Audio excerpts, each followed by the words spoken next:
ನಗರದ ಎಂಜಿ ರಸ್ತೆ ಬಳಿ ಇರುವ ಪರಿಸರ ಆಧಾರಿತ ಕ್ಲಿಯರಿಂಗ್ ಸಂಸ್ಥೆಯಿಂದ ಎಲೆಕ್ಟ್ರಾನಿಕ್ ತ್ಯಾಜ್ಯ ಸಂಗ್ರಹಣಾ ಘಟಕದ ಉದ್ಘಾಟನೆಯನ್ನು ಕ್ಷೇತ್ರದ ಶಾಸಕ ಎಚ್ಪಿ ಸ್ವರೂಪ್ ಅವರು ಉದ್ಘಾಟಿಸಿದರು.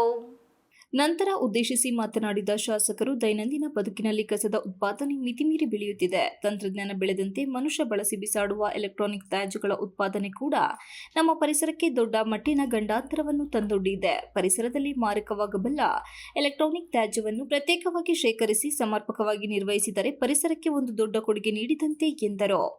ಹಾಸನ ಜನತೆಗೆ ಸಹಕಾರಿಯಾಗುವಂತೆ ಇಂತಹ ಉತ್ತಮ ಕೆಲಸವನ್ನು ಕ್ಲಿಯರಿಂಗ್ ಸಂಸ್ಥೆಯ ನಮ್ಮ ಹಾಸನದಲ್ಲಿ ಸಂಗ್ರಹಣಾ ಘಟಕವನ್ನು ಬೆಂಗಳೂರಿನ ಎಲೆಕ್ಟ್ರಾನಿಕ್ ತ್ಯಾಜ್ಯ ನಿವಾರಣೆಯ ಅನುಭವ ಹೊಂದಿರುವ ಸಾಹಸ್ ಝೀರೋ ವೇಸ್ಟ್ ಸಂಸ್ಥೆಯ ಸಹಯೋಗದೊಂದಿಗೆ ಹಾಸನದ ಜನತೆಗೆ ಅರ್ಪಿಸುತ್ತಿರುವುದು ನಮಗೆ ತುಂಬಾ ಸಂತೋಷ ತಂದಿದೆ ಎಂದು ತಿಳಿಸಿದರು.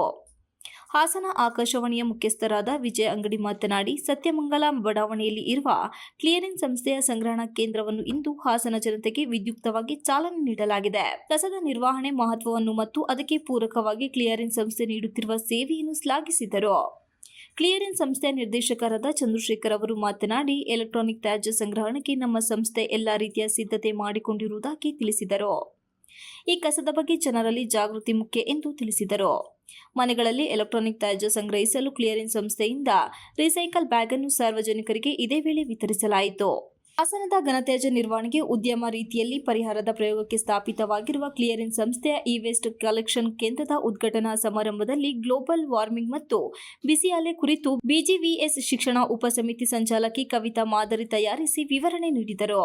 ನೀವು ಇನ್ಫಾರ್ಮಲ್ ಸೆಕ್ಟರ್ಗೆ ಈ ಎಲೆಕ್ಟ್ರಾನಿಕ್ ವೇಸ್ಟ್ ನ ಕೊಟ್ಟು ಅದು ತಗೊಂಡೋಗಿ ಅವರು ಒಂದು ಕ್ರೂಡ್ ಮ್ಯಾನರ್ ಅಲ್ಲಿ ಎಲೆಕ್ಟ್ರಾನಿಕ್ ವೇಸ್ಟ್ ನ ಡಿಸ್ಮ್ಯಾಂಟಲ್ ಮಾಡಿ ಅದ್ರ ಜೊತೆಗೆ ಅವ್ರು ಯಾವುದೇ ರೀತಿಯಾದ ಕಂಪ್ಲೇಂಟ್ಸ್ ಮೇಂಟೈನ್ ಮಾಡಲ್ಲ. ಗವರ್ಮೆಂಟ್ ಅಲ್ಲಿ ಎಲೆಕ್ಟ್ರಾನಿಕ್ ವೇಸ್ಟ್ ಇಂಥವರೇ ಕಲೆಕ್ಟ್ ಮಾಡಬೇಕು, ಅದನ್ನ ಹೀಗೆ ಕಲೆಕ್ಟ್ ಮಾಡಬೇಕು, ಈ ತರನೇ ಸ್ಟೋರ್ ಮಾಡಬೇಕು, ಹೀಗೆ ಪ್ರಾಸೆಸ್ ಮಾಡಬೇಕು, ಈ ತರ ರೀಸೈಕ್ಲರ್ಗೆ ಕಳಿಸ್ಬೇಕಂತ ಅದಕ್ಕಂತ ಇ ವೇಸ್ಟ್ ಮ್ಯಾನೇಜ್ಮೆಂಟ್ ರೂಲ್ಸ್ ಅಂತ ಇದೆ. ಅದು ಯಾವುದನ್ನು ಫಾಲೋ ಮಾಡದೆ ಅವರು ಆ ಮೆಥಡ್ನ ಯೂಸ್ ಮಾಡ್ತಾರೆ. ಹಾಗಾಗಿ ಅವ್ರಿಗೆ ಸ್ವಲ್ಪ ಯಾವುದೇ ಖರ್ಚಿರಲ್ಲ. ಸೊ ಅವ್ರು ಬರ್ತಾರೆ, ನಿಮಗೆ ಕಾಸು ಕೊಡ್ತಾರೆ, ತಗೊಂಡು ಹೋಗ್ತಾರೆ. ಸೊ ನೀವು ಗುಜಿಗೆಂಗಳು ನೋಡಿದ್ರೆ ಅವ್ರಿಗೆ ಯಾವುದೇ ರೀತಿಯಾದ ಖರ್ಚಿರಲ್ಲ. ಸೊ ಇವಾಗ ನಾವು ಈ ಎಲೆಕ್ಟ್ರಾನಿಕ್ ವೇಸ್ಟ್ ಕಲೆಕ್ಷನ್ ಮಾಡಬೇಕು, ಅದಕ್ಕಂತ ಡೆಡಿಕೇಟೆಡ್ ಆಗಿ ಒಂದು ವೆಹಿಕಲ್ ಇರಬೇಕು, ಅದಕ್ಕಂತ ಮ್ಯಾನ್ ಪವರ್ ಇರಬೇಕು, ಅದಕ್ಕೆ ನಾವು ಮಿನಿಮಮ್ ವೇಜಸ್ ಪೇ ಮಾಡಬೇಕು. ಯಾಕಂದ್ರೆ ನಾವೆಲ್ಲ ಕಂಪ್ಲೇಂಟ್ ಲಾ ಪ್ರಕಾರ ನಾವೆಲ್ಲ ಕಂಪ್ಲೇಂಟ್ ಇರಬೇಕು. ಅಂಡ್ ಎಲೆಕ್ಟ್ರಾನಿಕ್ ವೇಸ್ಟ್ ನ ಒಂದು ಕಲೆಕ್ಷನ್ ಸೆಂಟರ್ ಅಲ್ಲೇ ಸ್ಟೋರ್ ಮಾಡಬೇಕು. ಲೈಕ್ ಅದೇ ಇವಾಗ ನಾವು ಉದ್ಘಾಟನೆ ಮಾಡಿದ್ವಿ. ಸೊ ತಗೊಂಡೋಗೋಣ ಅಂತ ಹೇಳ್ತಾ ಈಗಲೇ ಝೀರೋ ವೇಸ್ಟ್ ಅಂತ ತಾವು ಹೇಳ್ತಾ ಇದ್ರಿ. ತಮ್ಗಳ ಜೊತೆ ನಾನು ಕೂಡ ಸದಾಕಾಲ ಇರ್ತೀನಿ. ತಾವು ಹೇಳಿದ್ರೆ ಇಂದೋರ್ಗೆ ಹೋಗೋಣ ಅಂತ ಖಂಡಿತ ಹೋಗಿ. ನನ್ನ ಅವಧಿಯಲ್ಲಿ ನಾನು ಹಾಸನ ಸಂಪೂರ್ಣವಾಗಿ ಏನು ಝೀರೋ ವೇಸ್ಟ್ ಇದಕ್ಕೆ ನಾವು ಕೂಡ ತಮ್ಮಗಳ ಜೊತೆ ಭಾಗಿಯಾಗಿರ್ತೀವಿ ಅಂತ ಹೇಳ್ತಾ, ಇಂಥ ಒಂದು ಕಾರ್ಯಕ್ರಮಗಳು ದೊಡ್ಡ ಮಟ್ಟದಲ್ಲಿ ಆಗ್ತಾ ಇರಬೇಕು ಇನ್ನು. ಹಾಗಾಗಿ ನಾವು ಕೂಡ ನಿಮ್ಮ ತಮ್ಮಗಳ ಜೊತೆ ಇರ್ತೀವಿ ಅಂತ ಹೇಳಿ ಮತ್ತೊಮ್ಮೆ ಇಂಥ ಒಂದು ಏನು ಇ ವೇಸ್ಟ್ ಕಲೆಕ್ಷನ್ ಸೆಂಟರ್ಗೆ ಇವತ್ತು ಚಾಲನೆ ಕೊಟ್ಟಿದ್ದೀರಿ. ಇದು ಒಳ್ಳೆಯದಾಗಲಿ ಮತ್ತು ಇನ್ನು ದೊಡ್ಡ ಮಟ್ಟಕ್ಕೆ ಹೋಗುತ್ತೆ ಅಂತ ನಾನು ಭಾವಿಸ್ತೇನೆ. ಮತ್ತೊಮ್ಮೆ ತಮಗೆಲ್ಲರಿಗೂ ವಂದಿಸ್ತಾ ನನ್ನ ಮಾತು ಮುಗಿಸ್ತೇನೆ.